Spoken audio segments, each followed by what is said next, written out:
प्रिय विद्यार्थियों, आपका स्वागत है एजुकेशन प्लेनेट नौहर चैनल पर।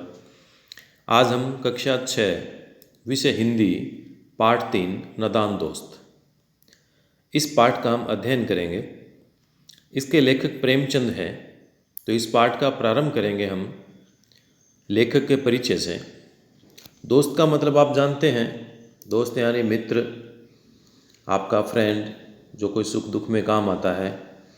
और नादान का मतलब होता है जो उम्र में छोटा हो और जिसमें समझ कम हो, अच्छा बुरा उसकी समझ उसमें थोड़ी सी कम हो, कोई उसके मन में छल कपट नहीं हो, उसको कहेंगे हम नादान। तो पाठ को प्रारंभ करते हैं हम लेखक के परिचय से। प्रेमचंद का जन्म 31 जुलाई 1880 में लम्ही गांव, वाराणसी, उत्तर प्रदेश में हुआ। इनका अन्य नाम नवाब राय था। उनका वास्तविक नाम धनपत राय था। प्रेमचंद उनका साहित्यिक नाम था। प्रेमचंद का बचपन गांव में बीता था। प्रेमचंद स्वभाव से सरल और आदर्शवादी व्यक्ति थे। प्रेमचंद को पढ़ने का शौक था। वे वकील बनना चाहते थे। उपन्यास के सम्राट थे। हिंदी साहित्य में उनकी बहुत सी कहानियाँ और उपन्यास है। लगभग 300 कहानियाँ उनके मानसरोवर नाम के रचना में संकलित है। अब बात करते हैं इनकी रचनाओं की। इनकी जो प्रमुख रचनाएं हैं, गोदान, गबन, कर्मभूमि, कायाकल्प, निर्मला, प्रतिज्ञा, रंगभूमि, प्रेमाश्रम, मंगलसूत्र इनके प्रमुख उपन्यास हैं। पंच परमेश्वर, प्रेरणा, बूढ़ी काकी, सुभागी, हार की जीत आदि उनकी प्रमुख कहानियां हैं। इनकी रचनाओं में ग्रामीण व किसानों के प्रभावशाली चित्र मिलते हैं। तो ये जो कहानी है नादान दोस्त, इस कहानी का सार हम पढ़ेंगे। इसके बाद में इसके जो शब्दार्थ हैं उन शब्दार्थों को भी हम करेंगे और उसके बाद में इसके जो प्रश्न उत्तर हैं उनको करेंगे। तो लेकिन मैं सोच रहा हूँ कि ये जो शब्दार्थ हैं, शब्दार्थ हम कहानी के सार से पहले करते हैं। तो पहले हम इसके शब्दार्थ करेंगे, उसके बाद में इसके कहानी का हम सार प्राप्त करेंगे। तो प्रारंभ करते हैं। क्योंकि ये शब्द इस पाठ में आएंगे तो उनका क्या अर्थ होता है ये आपको पहले से ध्यान में होना चाहिए। तो कार्निस, कार्निस का मतलब होता है दीवार की कंगनी। शुद्ध, शुद्ध का मतलब याद। तसल्ली, तसल्ली सांत्वना, दिलासा। फुर, छोटी चिड़िया के उड़ने में होने वाली परों की आवाज़, यानी पंखों की जो आवाज़ होती है उसको कहते हैं फुर।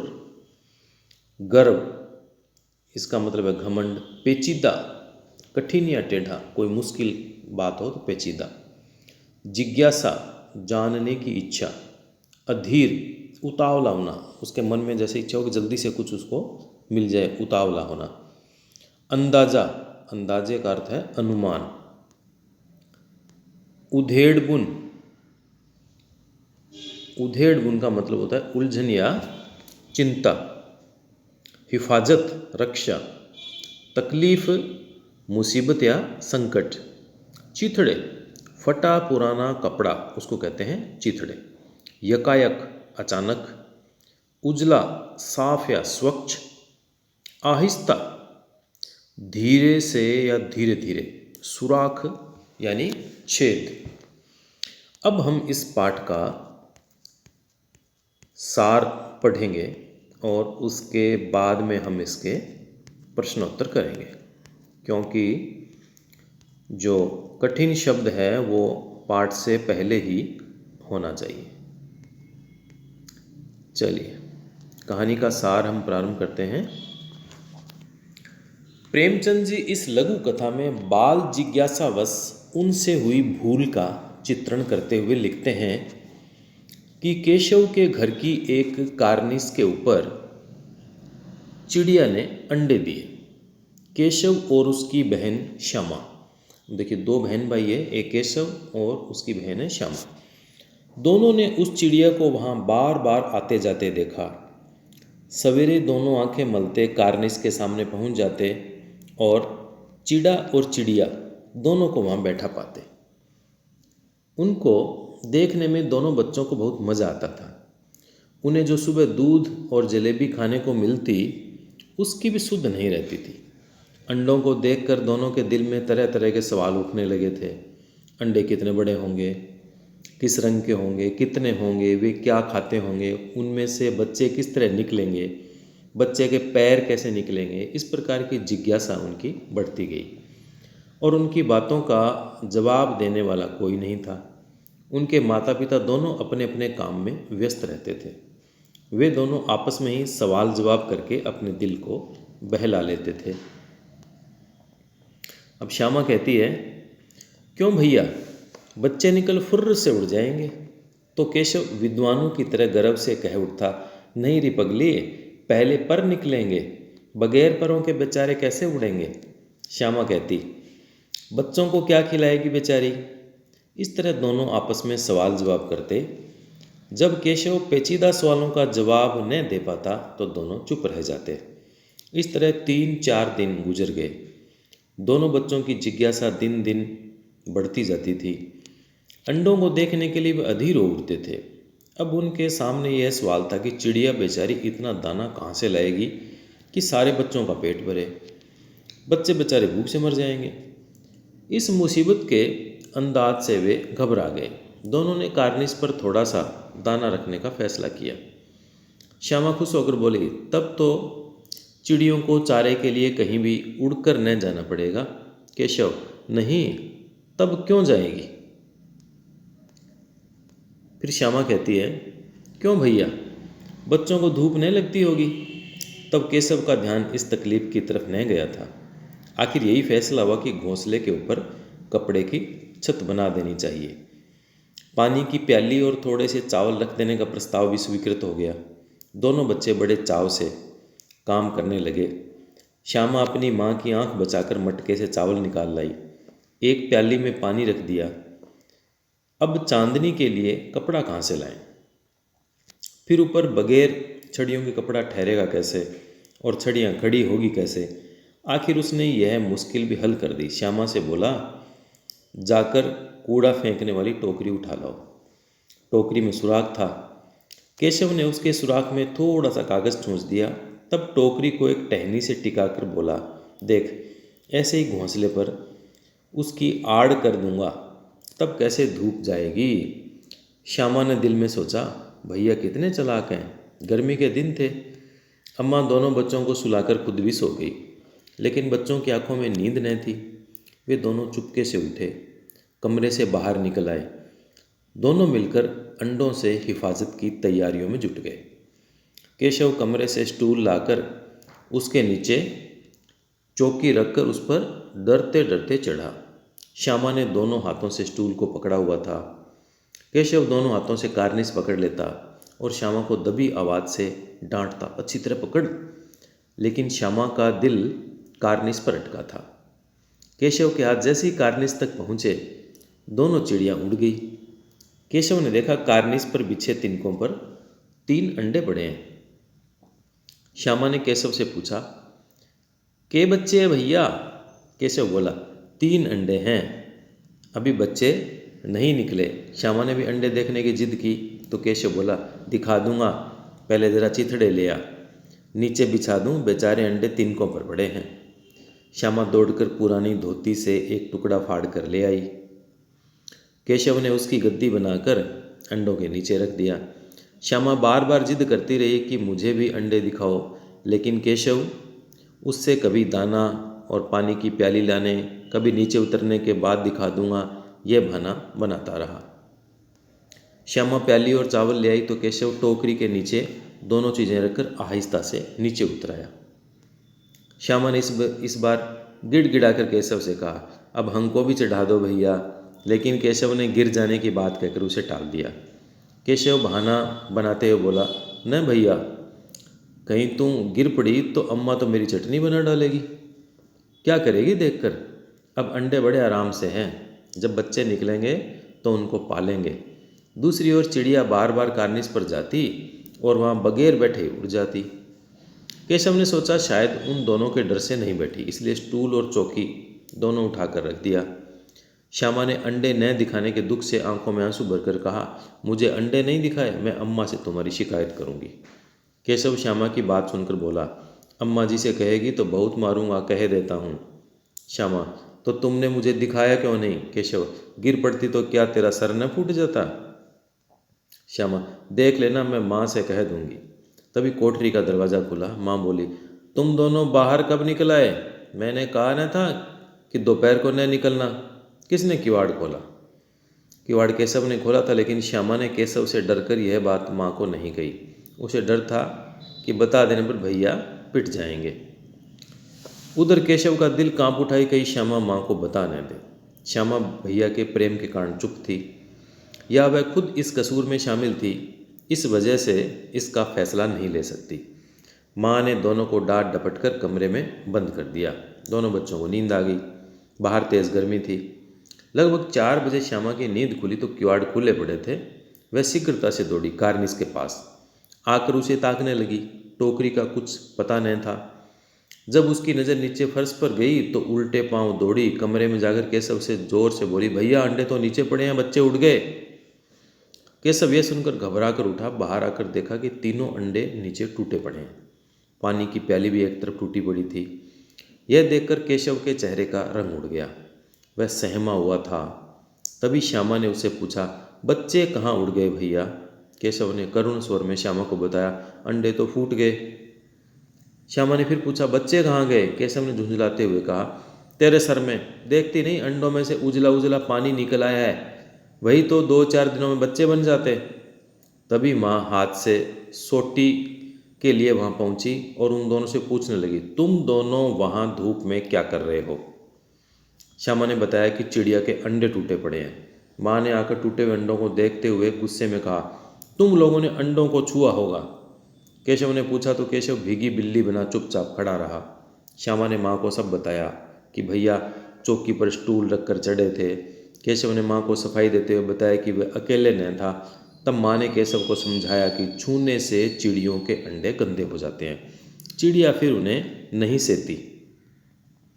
तो क्या चिड़िया ने अपने अंडे गिरा दिए? श्यामा ने माँ से पूछा। माँ ने चिड़िया के अंडों को के फोड़ने का आरोप केशव के सिर मढ़ते हुए कहा, इसका पाप केशव को लगेगा। हाय हाय, 3 जानें ले ली दुष्ट ने। केशव रुआंसा सा हो गया। उसने बताया कि उसने सिर्फ अंडों को गद्दी पर रखा था। केशव की भोली बात सुनकर माँ को हंसी आ गई। केशव को अपनी भूल अनुभव हुई। अब उसे पता चला कि अंडों की सुरक्षा करने के चक्कर में अंडों का सत्यानाश हो चुका है। जब कभी उसे यह घटना याद आती तो वह रो उठता था। उस दिन के बाद केशव श्यामा ने उन चिड़िया को अपने घर की कार्निस पर कभी न देखा। इसके कठिन शब्द हमने पहले कर लिए थे। अब इसके जो पाठ्य पुस्तक के प्रश्नोत्तर हैं उनको हम करते हैं। प्रश्न नंबर 1 है, केशव और श्यामा के मन में अंडों को देखकर तरह तरह के सवाल क्यों उठते थे? दोनों आपस में सवाल जवाब करके अपने दिल को तसल्ली क्यों दे दिया करते थे? देखिए, केशव और श्यामा ने जीवन में कभी चिड़िया के अंडे न देखे थे। अंडों को देखकर जिज्ञासावश वे उनके बारे में भिन्न भिन्न अनुमान लगाते थे। दोनों आपस में सवाल जवाब इसलिए करते थे क्योंकि उनके प्रश्नों का उत्तर देने वाला घर में कोई और नहीं था। प्रश्न नंबर 2, केशव ने श्यामा से चीथड़े, टोकरी और दाना पानी मंगवाकर कार्निस पर क्यों रखे थे? इसका उत्तर है, केशव ने चिड़िया के अंडों को देखा तो उनकी देखभाल करने के उद्देश्य से ये सब चीज़ें मंगवाकर कार्निस पर रख दी। उसने थोड़ा सा दाना कार्निस पर रख दिया। चिड़िया के पीने के लिए एक प्याली पानी भरकर वहीं रख दी। साथ ही दोनों ने चिड़िया को धूप से बचाने के लिए उसके घोंसले पर छाया करने के लिए एक टोकरी लगा दी। प्रश्न नंबर 3, केशव और श्यामा ने चिड़िया के अंडों की रक्षा की या नादानी? केशव और श्यामा ने जब चिड़िया और अंडों को देखा तो उन्हें उनके भूख, प्यास और धूप को लेकर चिंता होने लगी। उन्होंने अंडों की सुरक्षा के लिए जो कार्य किए वे उनकी दृष्टि से तो उचित थे, लेकिन उन कामों का परिणाम विपरीत निकला। उनकी नादानी के कारण अंडे नष्ट हो गए और उन्हें इस बात पर दुख भी हुआ। वास्तव में वे नादान थे। जो उन्होंने किया नासमझी में किया, ऐसा करना उनकी नादानी थी। इसके पाठ के अन्य कुछ महत्वपूर्ण प्रश्न भी हैं जो इसमें बन रहे हैं, हम उसकी भी बात करते हैं। केशव और श्यामा ने अंडों के बारे में क्या क्या अनुमान लगाया? यदि उस जगह तुम होते तो क्या अनुमान लगाते और क्या करते? उसका उत्तर है, केशव और श्यामा ने अंडों के बारे में अनुमान लगाया कि वे क्या खाते पीते हैं, उनका आकार कैसा है, अंडे कितने बड़े होंगे, बच्चों के पैर कैसे निकलेंगे इत्यादि। यदि उस जगह हम होते तो हम भी यही अनुमान लगाते। प्रश्न नंबर 2, माँ के सोते ही केशव और श्यामा दोपहर में बाहर क्यों निकल आए? और माँ के पूछने पर भी दोनों में से किसी ने किवाड़ खोलकर दोपहर में बाहर निकलने का कारण क्यों नहीं बताया? इसका उत्तर है, माँ के सोते ही केशव और श्यामा दोपहर में घर से बाहर निकल आए। यदि वे माँ को पूछकर या उससे कहकर बाहर निकलते तो माँ उन्हें धूप में कभी बाहर न निकलने देती। प्रेमचंद ने इस कहानी का नाम नादान दोस्त रखा। तुम इसे और क्या शीर्षक देना चाहोगे? इसका उत्तर होगा, प्रेमचंद ने इस कहानी को नादान दोस्त शीर्षक सही दिया, फिर भी कहानी पढ़ने के बाद हमारे दिमाग में इसके लिए एक और उचित शीर्षक होता है, रक्षक बने भक्षक। प्रश्न नंबर 4 है, केशव के घर चिड़िया ने अंडे कहाँ पर दिए थे? इसका उत्तर है, कार्निस के ऊपर। प्रश्न नंबर 5, केशव और श्यामा के दिल में कैसे सवाल उठते थे? इसका उत्तर है, अंडे कितने बड़े होंगे, किस रंग के होंगे, कितने होंगे, क्या खाते होंगे, उनमें से बच्चे किस तरह निकल आएंगे, बच्चों के पर कैसे निकलेंगे इत्यादि सवाल उनके मन में आते थे। प्रश्न नंबर 6, बच्चे निकलकर फुर्र से उड़ जाएंगे, ये शब्द किसने कहे? ये शब्द श्यामा ने कहे थे। अब इसमें हम आगे बात करते हैं भाषा की बात। इसका पहला प्रश्न है, श्यामा माँ से बोली, मैंने आपकी बातचीत सुन ली है। जब सर्वनाम का प्रयोग कहने वाले, सुनने वाले या किसी तीसरे के लिए हो, कहने वाले, सुनने वाले या किसी तीसरे के लिए हो, तो उसे पुरुषवाचक सर्वनाम कहते हैं। नीचे दिए वाक्य में तीनों प्रकार के पुरुषवाचक सर्वनाम के नीचे आपको रेखा खींचनी है। जैसे पहला है, एक दिन दीपू और नीलू यमुना तट पर बैठे शाम की ठंडी हवा का आनंद ले रहे थे, तभी उन्होंने देखा। तो यहाँ आ गया ना उन्होंने, तो ये हो गया पुरुषवाचक सर्वनाम। उन्होंने देखा कि एक लंबा आदमी लड़खड़ाता हुआ उनकी ओर चला रहा है। ये उनकी ओर, ये फिर रेखांकित होगा। पास आकर उसने बड़े दयनीय स्वर में कहा, मैं भूख से मरा जा रहा हूँ, क्या आप मुझे कुछ खाने को दे सकते हैं? यहाँ आप, इसको हम अंडरलाइन करेंगे, रेखांकित करेंगे। इसके बाद का देखिए अगला, तगड़े बच्चे, मसालेदार सब्जी, बड़ा अंडा। अब इसमें जो रेखांकित शब्द हैं, जैसे तगड़े है और मसालेदार है, बड़ा है, ये रेखांकित शब्द क्रमशः बच्चे, सब्जी, अंडा की विशेषता यानी गुण बता रहे हैं। इसलिए ऐसे विशेषणों को गुणवाचक विशेषण कहते हैं। इसमें व्यक्ति या वस्तु के अच्छे, बुरे, हर तरह के गुण आते हैं। 4 गुणवाचक विशेषण लिखो और उनके वाक्य बनाओ। जैसे पहला है सुंदर, बगीचे में सुंदर फूल खिलते हैं। ऊंचा, ऊंचा पेड़ हरा भरा है। छोटी, छोटी लड़की नाच रही है। गहरी, पहाड़ के पास गहरी खाई है। अब हम आगे का प्रश्न करते हैं, रीतिवाचक क्रिया विशेषण क्या है? वाक्यों में प्रयोग करो। रीतिवाचक क्रिया विशेषण की पहचान यह है कि ये क्रिया से ठीक पहले आते हैं। इन शब्दों में कर का प्रयोग होता है। जैसे केशव ने झुंझलाकर कहा, तेरे बस की गणित पढ़ना नहीं है, झुंझलाकर। निशा रोनी सूरत बनाकर बोली, मेरे फीस के पैसे कहीं गिर गए। लड़के घबराकर उठे और दौड़कर बगीचे में पहुंचे। बुढ़िया पेड़ से पीठ टिकाकर बोली, अब चलना मेरे बस की नहीं। महिला ने गिड़गिड़ाकर कहा, मेरे पास कुछ नहीं है, मुझे छोड़ दो।